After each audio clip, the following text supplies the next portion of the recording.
के सारे कांग्रेस कमेटी को धन्यवाद देती हूँ कि आप सब पत्रकारों को यहाँ मुझसे मिलने का मुझे अवसर मिला। इसके लिए मेरे कांग्रेस कमेटी का बहुत बहुत धन्यवाद। और ये प्रेस कॉन्फ्रेंस इसलिए है कि कांग्रेस का न्याय पत्र घोषित होके आज 20 दिन हो गए हैं और उसके बाद भी मेन स्ट्रीम मीडिया से उसके बारे में सही खबरें लोगों तक नहीं पहुंची। हमारे कार्यकर्ता तो हमारे पॉइंट्स जो हमारे मुद्दे जो हैं वो लोगों तक पहुंचाएंगे ही, लेकिन ये जरूरी है कि जो लोकल मीडिया है, यहाँ पठानकोट का मीडिया है, उससे उम्मीद करते हैं कि हमारे न्याय पत्र की इतनी बढ़िया बातें हैं जो लोगों से जुड़ी हुई हैं, उनको यहाँ के लोगों तक जरूर पहुंचाएं। और यही कारण है कि यहाँ हम आगे पठानकोट में प्रेस कॉन्फ्रेंस कर रहे हैं। हमारे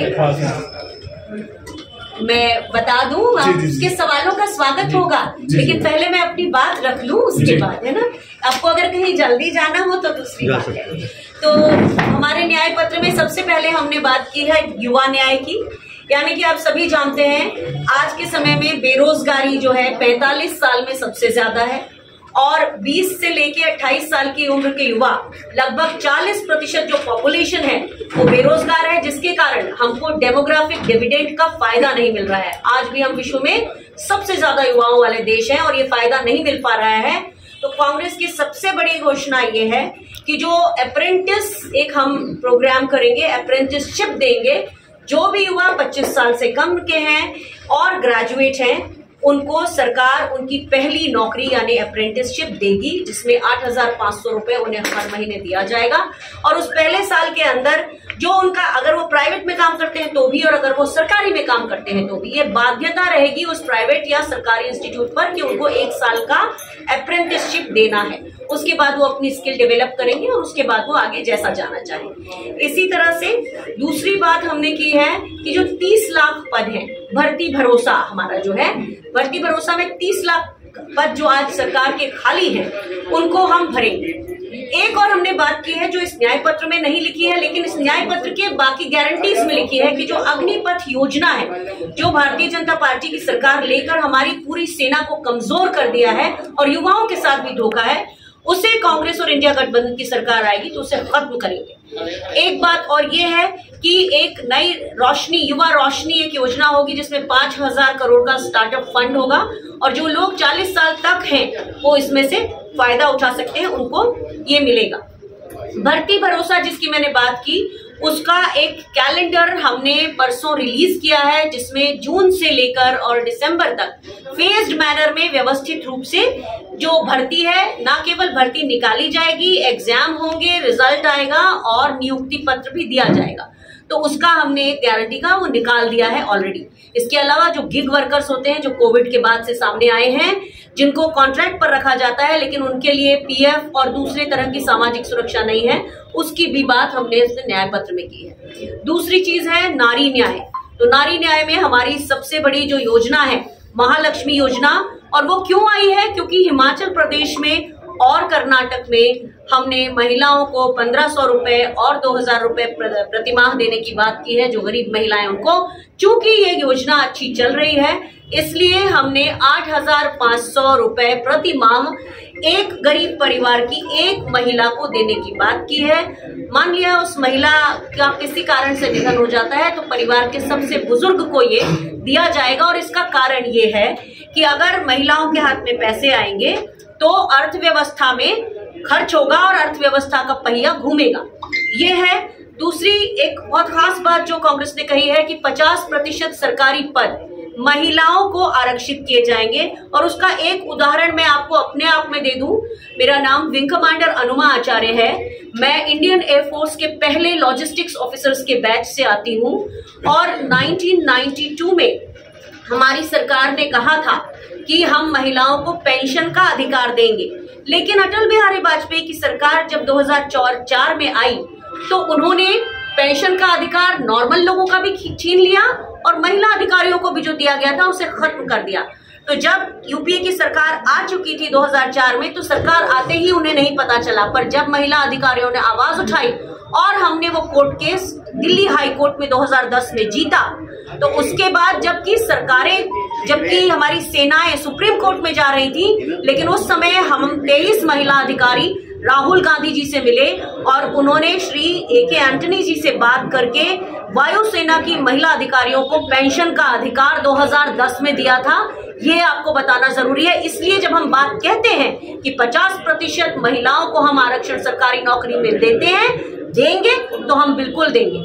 इसके अलावा आपने कभी सुना हो कि बीजेपी की सरकारों ने कभी किसी वर्किंग वुमेन के लिए हॉस्टल बनाया हो? तो कांग्रेस ये वादा करती है कि अगर हमारी सरकार बनेगी तो महिलाओं के लिए सावित्रीबाई फुले हॉस्टल्स जो हैं उनकी संख्या बढ़ा दी जाएगी। आशा उषा कार्यकर्ताओं का न केवल तनख्वाह बढ़ेगी बल्कि केंद्र सरकार का दिया जाने वाला हिस्सा दोगुना किया जाएगा। हर गांव पंचायत में एक अधिकार मैत्री होगी जो महिलाओं को ये बताएगी कि उनके अधिकार क्या हैं, क्योंकि कई बार महिला पुलिस भी उनके साथ क्रूर हो जाती है, उनकी भाषा खराब हो जाती है। तो ये अधिकार मैत्री उस तरह से एक उनको लीगल एडवाइस देगी। इसके बाद आता है किसानों का अधिकार, जिसके लिए हमने बहुत बड़ी बातें न केवल की है, जैसे हमने कहा है कि स्वामीनाथन आयोग के हिसाब से MSP का कानून बनेगा और CSCP को भी हम एक कानूनी अंग बनाएंगे, ये भी हमने बात कही है। इसके अलावा किसानों को GST फ्री खेती करने का अधिकार होगा, यानी कि आज जो 4% से लेकर 28% तक GST लगाई जाती है, कहीं पेस्टिसाइड पे, कहीं ट्रैक्टर के इक्विपमेंट पर, कहीं खाद पर, इस सबको कांग्रेस की सरकार खत्म करेगी। ये एक बात है। आयात और निर्यात की एक अच्छी नीति बनेगी जिससे कि जो फसल ज्यादा हो उसे ही सरकार ना बुला ले, नहीं तो दाम गिर जाते हैं। तो एक व्यवस्थित नीति बनाई जाएगी। किसानों को अगर फसल खराब होती है तो मुआवजा 30 दिनों के अंदर डायरेक्ट बैंक ट्रांसफर से मिलेगा और कर्ज माफी वो भी करेंगे। कांग्रेस किस कैंडिडेट को उतारी है जबकि बाकी पार्टियों ने कैंडिडेट के नाम अनाउंस कर दिए? एक बहुत ही बढ़िया बात है। कल मैंने होशियारपुर में प्रेस कॉन्फ्रेंस की, यही सवाल आया तो मैंने कहा क्या पता कल सुबह तक कैंडिडेट हो जाए घोषित, और हो गया। तो मैं आपको यही कह के जा रही हूँ, हो सकता है आज शाम की चाय आप पियेंगे, उसके बाद कैंडिडेट की घोषणा हो जाए। तो बिल्कुल चिंता नहीं करिए, 1 जून को चुनाव है, हम 30 अप्रैल के पहले या हो सकता है कल सुबह सारे कैंडिडेट्स की घोषणा कर देंगे। कयास लगाए जा रहे हैं कि जो बीजेपी से जिन्हें टिकट नहीं दी गई वो कांग्रेस के लिए ट्राई कर रहे हैं, क्या उन्हें टिकट दी जाएगी या कांग्रेस के जो पुराने लीडर हैं उन्हें मौका दीजिए? एक निवेदन आपसे करूंगी जी, मैंने इतनी देर अपने न्याय पत्र के बारे में बोला, आपने ये भी नहीं कहा कि क्या आप ये लोगों तक पहुंचाएंगे, एक बात। और दूसरी चीज, इसके ऊपर आपके लिए कोई सवाल नहीं है। एक सवाल इस पे तो पूछिए। लोकल जो लोग हैं ना, लोकल जो लोग हैं वो यही चाहते हैं जो हम पूछ रहे हैं। आपने बात नेशनल इंटरनेशनल लेवल की, यहाँ के लोगों के मन में भी यही, एक तो कैंडिडेट नहीं मिल रहा है, फिर आपने अग्निवीर पर सवाल उठाए, सवाल उठा रहे हैं।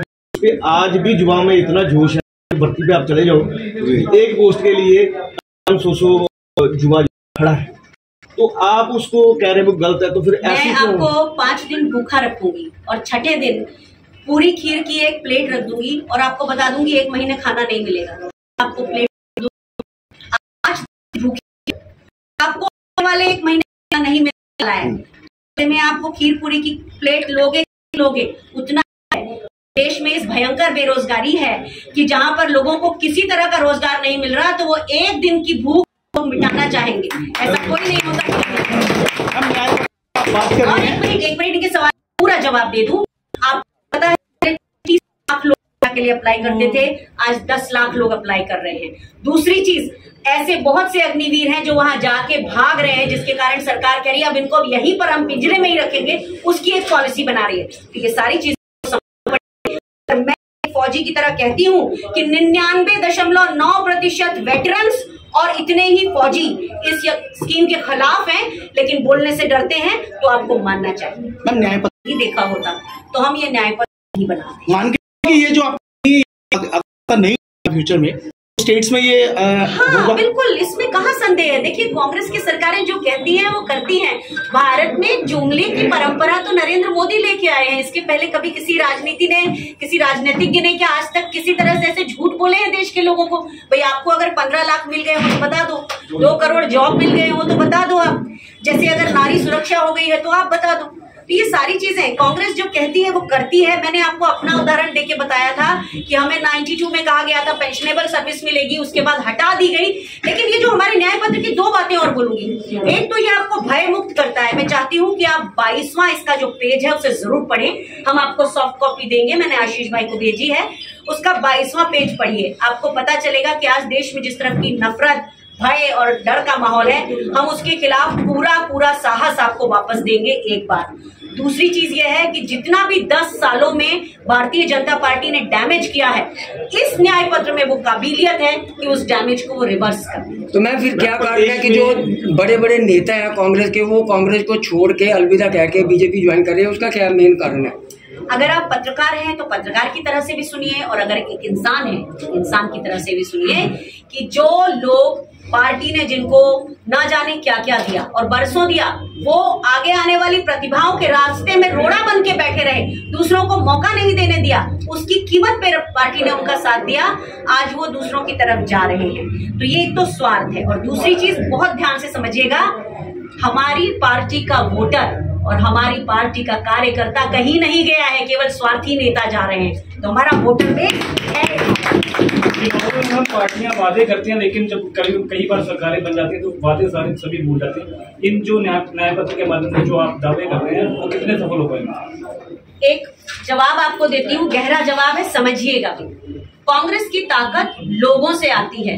तो जब कांग्रेस ताकतवर होती है ना, तो वो ताकत लोगों को वापस मिलती है। कैसे? Right to employment, right to food, right to health, right to education. और राइट टू एजुकेशन में तो हमारे बड़े न्याय पत्र में और भी बहुत सी बातें हैं, और राइट टू इन्फॉर्मेशन भी, जिससे आप दिमागी तौर पर भी सशक्त बने। लेकिन बीजेपी की ताकत आती है कॉर्पोरेट के चंदे से। तो जब बीजेपी ताकतवर होती है ना, तो कॉर्पोरेट ताकतवर बनता है। तो जिनकी ताकत ही लोगों से आती है, क्या वो लोगों के साथ चीटिंग कर सकते हैं? जिनकी ताकत ही कॉर्पोरेट से आती है, वो कॉर्पोरेट के साथ तो चीटिंग कर नहीं रहे हैं। कॉर्पोरेट को ही सब कुछ दिया जाता है। 400-500 गुना नशा बढ़ गया है इस देश में, पोर्ट पे उतर रहा है अडानी के। तो ये सारी चीजें हैं जो बहुत साफ, आपको प्रमाणों से देखना शुरू करिए, आपको दिखेगा कि कांग्रेस सरकारों ने आज तक जो वादे किए हैं वो सभी पूरे किए हैं। हम तो 5-5 वर्ष की योजना बनाते थे कि ये पंचवर्षीय योजना में हम ये करेंगे, अगली पंचवर्षीय योजना में हम ये करेंगे, लेकिन ये तो कहते हैं हम तो 2047 में आपको विकसित देश बनाएंगे। तो जरा सोचिए तो सही कि ये क्या बात।